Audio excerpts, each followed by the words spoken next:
Hi, Austin. Let's just run through a few things here on this one. You had a question for.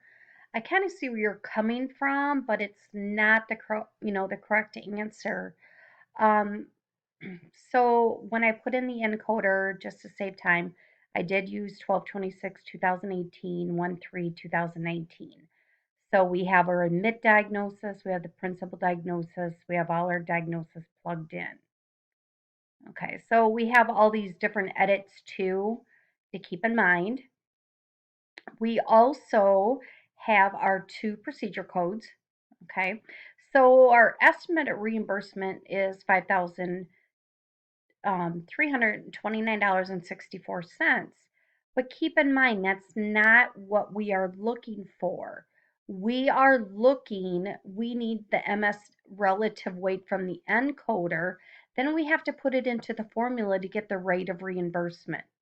So keep in mind, this is just what Medicare, we need to figure out what we're going to get for reimbursement for 640.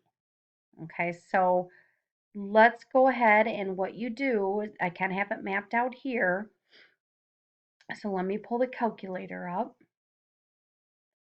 All right, so let's go ahead. We're going to take the relative weight, which is 1.1902, and we are going to times it by the hospital base rate, which is 7450.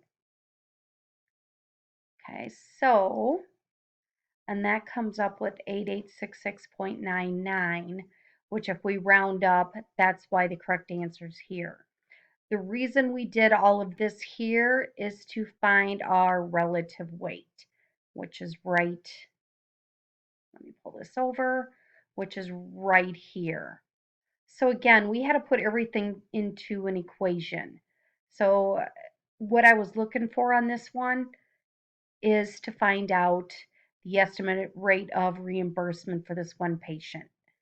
So again, it kind of gives you the formula here. I ran through it with you.